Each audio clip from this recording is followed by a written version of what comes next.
اور جو مال تمہاری بیویاں چھوڑ مریں اگر ان کی اولاد نہ ہو تو اس میں سے نصف تمہارا ہے، پھر اگر ان کی اولاد ہو تو ترکے میں تمہارا حصہ چوتھائی ہے، لیکن یہ تقسیم وصیت کی تعمیل کے بعد جو انہوں نے کی ہو یا قرض کے ادا ہونے کے بعد جو ان کے ذمے ہو کی جائے گی۔ اور جو مال تم مرد چھوڑ مرو اگر تمہاری اولاد نہ ہو تو تمہاری بیویوں کا اس میں چوتھا حصہ ہے، پھر اگر تمہاری اولاد ہو تو ان کا 8واں حصہ ہے۔ یہ حصے تمہاری وصیت کی تعمیل کے بعد جو تم نے کی ہو اور ادائے قرض کے بعد تقسیم کیے جائیں گے۔ اور اگر ایسے مرد یا عورت کی میراث ہو جس کے نہ باپ ہو نہ بیٹا مگر اس کے بھائی یا بہن ہو تو ان میں سے ہر ایک کا چھٹا حصہ ہے، اور اگر ایک سے زیادہ ہوں تو سب 1/3 میں شریک ہوں گے۔ یہ حصے بھی بعد ادائے وصیت و قرض بشرطے کہ ان سے میت نے کسی کا نقصان نہ کیا ہو تقسیم کیے جائیں گے۔ یہ اللہ کا فرمان ہے اور اللہ نہایت علم والا ہے، بردبار ہے۔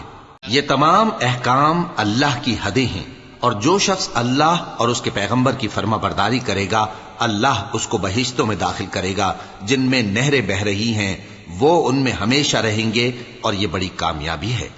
اور جو اللہ اور اس کے رسول کی نافرمانی کرے گا اور اس کی حدوں سے نکل جائے گا اس کو اللہ دوزخ میں ڈالے گا جہاں وہ ہمیشہ رہے گا، اور اس کو ذلت کا عذاب ہوگا۔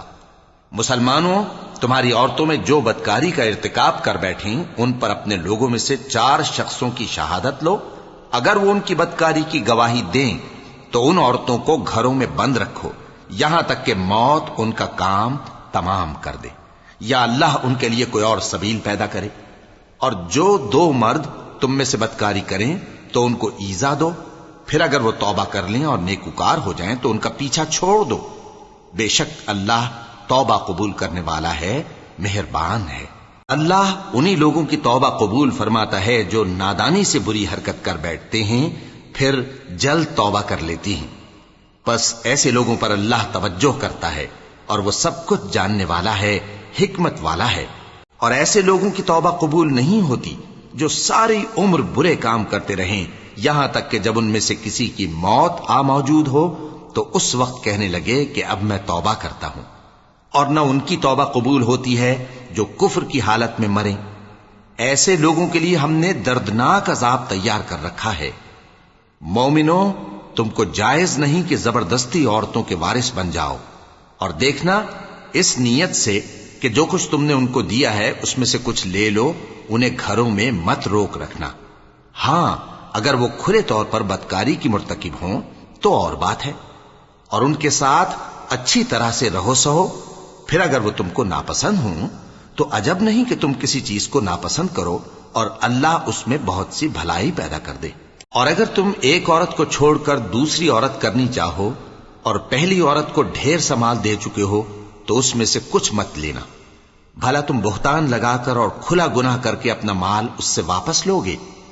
اور تم دیا ہوا مال کیوں کر واپس لے سکتے ہو جبکہ تم ایک دوسرے کے ساتھ صحبت کر چکے ہو اور وہ تم سے پختہ عہد بھی لے چکی ہیں؟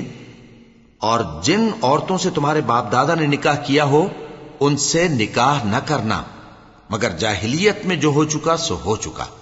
یہ نہایت بے حیائی اور اللہ کی ناخوشی کی بات تھی اور بہت برا دستور تھا۔ تم پر تمہاری مائیں اور بیٹیاں اور بہنیں اور پھوپھیاں اور خالائیں اور بھتیجیاں اور بھانجیاں اور وہ مائیں جنہوں نے تم کو دودھ پلایا ہو اور رضائی بہنیں اور ساسیں حرام کر دی گئی ہیں، اور جن عورتوں سے تم خلوت کر چکے ہو ان کی لڑکیاں جنہیں تم پرورش کرتے ہو وہ بھی تم پر حرام ہیں۔ ہاں، اگر ان کے ساتھ تم نے خلوت نہ کی ہو تو ان کی لڑکیوں کے ساتھ نکاح کر لینے میں تم پر کچھ گناہ نہیں۔ اور تمہارے صلبی بیٹوں کی عورتیں بھی اور 2 بہنوں کا اکٹھا کرنا بھی حرام ہے، مگر جو ہو چکا سو ہو چکا۔ بے شک اللہ بخشنے والا ہے، بڑا مہربان ہے۔